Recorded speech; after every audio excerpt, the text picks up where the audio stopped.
programme, notamment son volet Sénégal, est l'une des 16 composantes du programme d'appui à la compétitivité de l'Afrique de l'Ouest, financé par l'Union européenne pour un montant de 110 millions d'euros à travers le programme indicatif régional du 11e FED, signé le 6 juillet 2015. J'ai noté avec beaucoup d'intérêt que le PACAO Sénégal met l'accent sur le renforcement des capacités productives des filières ciblées, à savoir l'oignon, la mangue et les tiques. À travers la mise en place d'un cadre organisationnel favorable aux sociétés coopératives en conformité avec les dispositions de l'acte uniforme de l'OHADA relatif aux droits des sociétés coopératives. Je me réjouis de cette option de notre programme qui se situe dans le prolongement de l'appel lancé aux acteurs du monde rural au cours de sa dernière tournée économique dans les régions de Kaolack et Fatick durant l'hivernage 2020 par son Excellence, Monsieur le Président de la République, Macky Sall. Au demeurant, les sociétés coopératives sont appelées à jouer un rôle déterminant dans l'amélioration des conditions socio-économiques des agriculteurs. Elles sont appelées à constituer un levier de professionnalisation des petits producteurs, un tremplin pour l'emploi des jeunes, porteurs de développement inclusif et durable de la population rurale. Gardons à l'esprit que pour que les sociétés coopératives soient performantes, elles doivent être bien encadrées et suffisamment outillées. Les sociétés coopératives doivent remplir les conditions qui permettent à PACAO Sénégal d'atteindre des objectifs qui lui sont assignés. Il s'agit concrètement de la mise à niveau de l'offre sénégalaise de mangue et d'oignons, suivant les exigences des marchés ciblés, qu'ils soient intérieurs, régionaux ou mondiaux. L'appui aux start-up existantes afin d'accroître leur part de marché.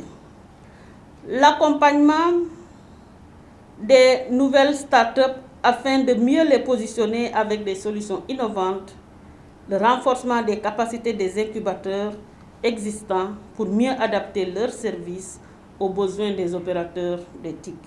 Pour l'atteinte des objectifs que je viens d'énumérer, je sais pouvoir compter sur le Centre du commerce international, agence d'exécution du PACAO Sénégal.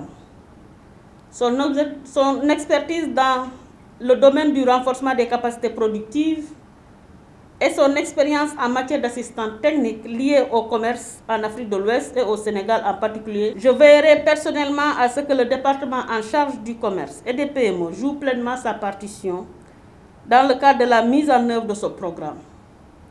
À ce stade, pour faciliter le démarrage des activités, les locaux destinés à abriter l'unité de gestion sont disponibles, ainsi que l'arrêté portant création du dispositif de pilotage et de suivi opérationnel du PACAO Sénégal. Enfin, pour consacrer définitivement le démarrage des activités du PACAO Sénégal, le comité de pilotage et son comité technique de suivi seront installés dans les prochains jours.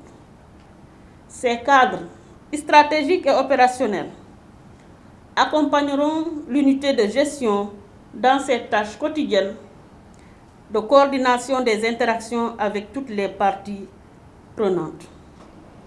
Cet accompagnement aura aussi une dimension régionale, via la CEDEAO, avec des programmes tels que le PACAO qui nous réunit aujourd'hui. Pour en revenir au PACAO, il vise à améliorer le climat des affaires au niveau national et régional, à booster la performance, la croissance et la contribution à l'industrie, au commerce régional et aux exportations. Et cela, mesdames et messieurs, dans une urgence que nous ne pouvons ignorer, dictée par le contexte très spécifique de cette crise de la Covid-19 que nous venons de traverser et dont les effets se font encore sentir. L'un des enjeux du PACAO, cela a été dit, est de permettre une structuration et une professionnalisation des chaînes de valeurs agricoles dans le domaine de la mangue, de l'oignon, mais aussi dans le domaine des tiques, notamment en termes de logistique, stockage, transformation, à travers, et là je me focalise sur ces chaînes de valeur agricoles, le maillon essentiel des coopératives. Et je voudrais souligner ici que la référence au droit OHADA est à cet égard absolument incontournable.